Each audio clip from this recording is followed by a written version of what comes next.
morning. It is October 31st. Happy Halloween. Would have been my parents' 63rd wedding anniversary. Anyways, you could probably tell by my jacket I'm not on the way to the marina. I'm on my way to do lift evacuation training for the National Ski Patrol, something we do every year. It also means that it's late fall, turning to winter, and my priorities are shifting a little bit from the sailboat to skiing and ski patrolling. Not too much, but just a little bit. I have a lot of video for this week that I've been culling, that I've been auditioning, some of it having to do with the work that I brought home. Last episode we rebuilt the winches, but there's also stanchions, and there's building the wedges or the cants so those stanchions will be plumb. There's a lot of things happening at home, but some really, really interesting things happened with the hull this week once we took the boat out of the water, and we're going to focus on the hull. There's lots of surprises.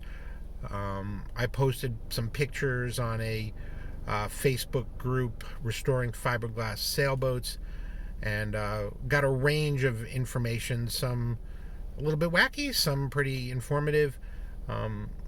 I'd love to hear what your opinions are after you see what some of the surprises that we found.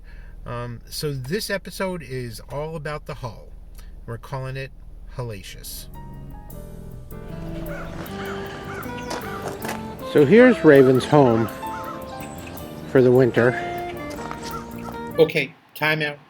I know there's some of you already typing. Hullacious is not a word.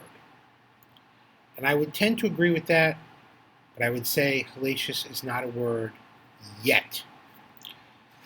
Merriam-Webster just added 455 words to their dictionary, including super spreader, whataboutism, and fluffernutter. And I have to say, I've never had a fluffernutter, not that I can remember. We have words that we use every day that actually come from the madmen on Madison Avenue, right? Words like Band-Aid and ketchup, Kleenex.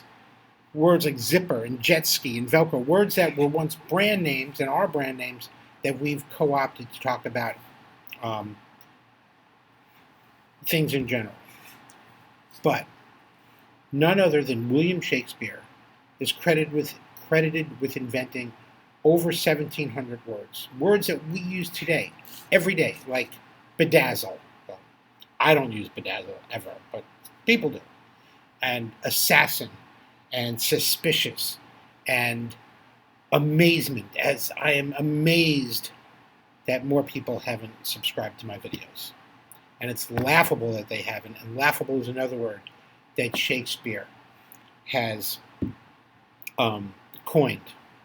Shakespeare also coined a lot of words that never made it, and they're going to be over here, and I'm not going to attempt to pronounce them. Even many of the phrases that we used, dead as a doornail, fight fire with fire, those are all Shakespeare. A piece of work, and let me tell you, we all know some people that are a piece of work. Again, all Shakespeare. And all I'm saying about Hullacious, let's give it 10, 20, 50 years. It might become part of the lexicon. So I say, it's not a word, not yet.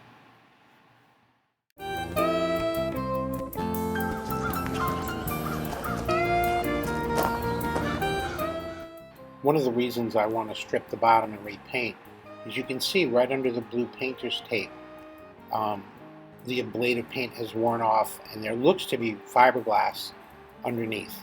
I want to make sure it's protected. I think you can see the sun rising behind me. Well, this project is 3 steps forward, 2 steps back.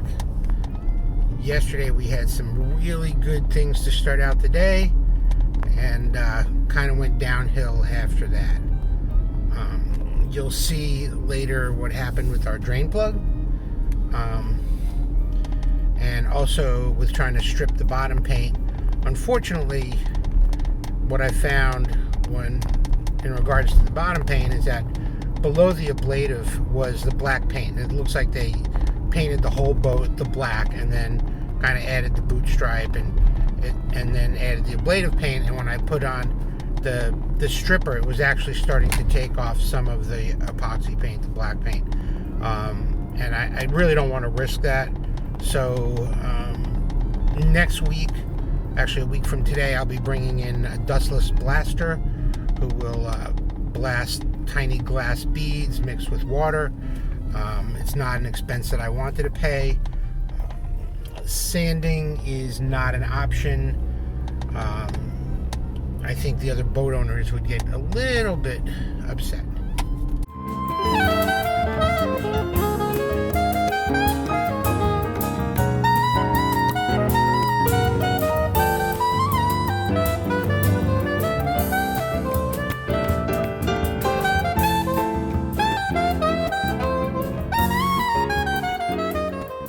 Sorry about the interruption.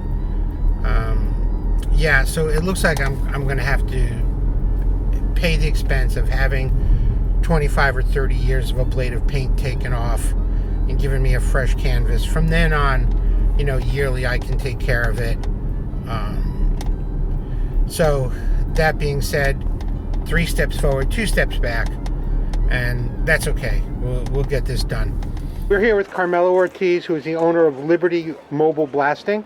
So I noticed on your truck it says sand blasting, but you're not really using sand. So can you tell us about the process that you're using? It's media blasting, really the name of the industry, but everybody knows it as sand blasting. What I'm using is recycled glass, your old beer bottles, and they get recycled and crushed into different grades. And for Mike's boat today, we're going to be using extra fine 40-70, which might not mean much to some people, but Mike, I've seen it, and it's finer than sand, and it's completely inert, and it's environmentally friendly. And you say dustless. So how do you make it dustless? In this case, in your case, for fiberglass, we put water inside my tank. The water gets pressurized together with glass media, and then I use that for the blasting. That's what prevents the dust from flying around. But the media still flies. It's not messy less, it's dust less. So it allows people to work nearby, or in your case, we have boats nearby, and that prevents too much of a mess around your boat. As you blast, what is your goal? Obviously, we're not going to get it spotless. It's not going to look like it's new. So what is your goal in trying to do this? Most of the media blasters, we like to say do no harm. That's the first thing. So we start at very low pressure. Our equipment allows us to do that. And in your case, we're going to try to remove that green paint from the bottom of your boat. And that's my goal, is to leave as smooth and clean as the surface as possible. Carmello, I'm not going to hold you any longer. Let's get blasting. Thank you. So in the past few episodes, we have celebrated great thinkers. Shakespeare, in this episode, Rube Goldberg, Edgar Allan Poe. But today I want to celebrate great drinkers. Carmello mentioned that this is crushed up beer bottles, and I was wondering just how many beer bottles it was. He used 11 bags at 60 pounds a bag, and he had 2 bags in the hopper when he got here. So that's 780 pounds of crushed glass. Now, a beer bottle weighs approximately 8 ounces, so we're going to convert the 780 pounds to ounces, multiply by 16, and we get 12,480 ounces. Now, simple cross multiplication, dividing 12,480 by 8, and we'll get a total number of beer bottles of 1,560. Thank you to all the beer drinkers. So you might remember from episode 3 that we found this little screw right above the keel. I had reached out to the manufacturer of the boat, Cape Cod Shipbuilding. They thought it might be a dead wood drain. It would be so good if it was. It will allow me to not worry about my bilge filling up, my bilge pump freezing throughout this cold northeastern winter. My initial attempts to get it off were not good. So here I am scraping off all the old paint we're going to try to take it off and see what happens.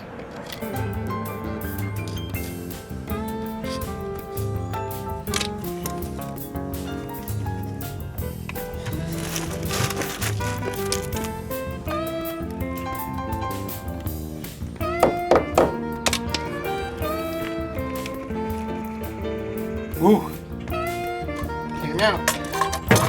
Ready to jump. There might be water.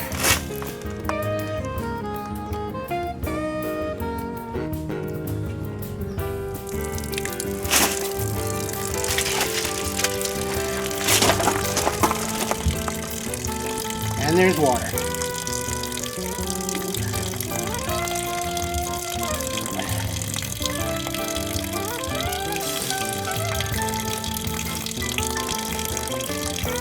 Well, this plug will need to get cleaned up.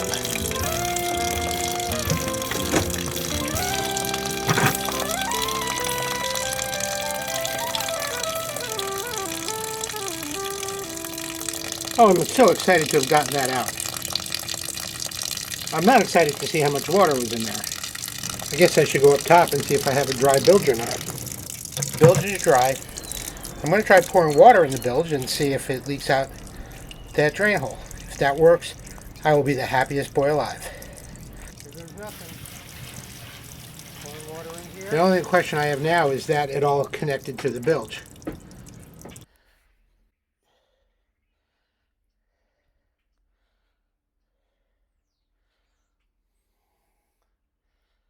I don't know. Let's go down below and take a look. Let's see, maybe it's just a clog. Yes, it is. One of the reasons I want to strip the bottom and repaint is you can see right under the blue painter's tape, the ablative paint has worn off and there looks to be fiberglass underneath. I want to make sure it's protected.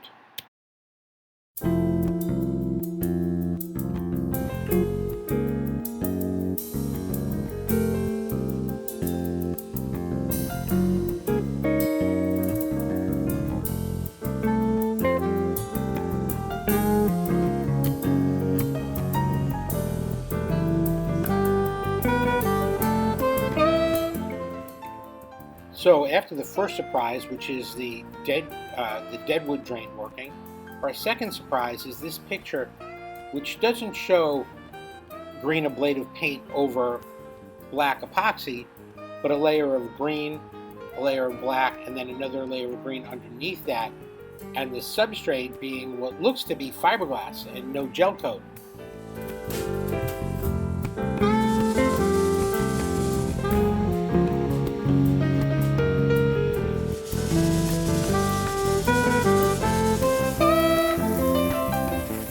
So here might be the biggest surprise of all. What we see when the hull is stripped, we see the fiberglass bottom, the lead keel, and some white around the aft section that I don't know what it is. But as I edit this video, it's November 3rd, my birthday, and we are past prime for autumn colors. The leaves are falling down. It's getting colder. It was below freezing this morning. The path forward is clear. Epoxy barrier coat, 2 coats, 3 coats, and anti-fouling. But that's going to have to wait till the spring, unfortunately.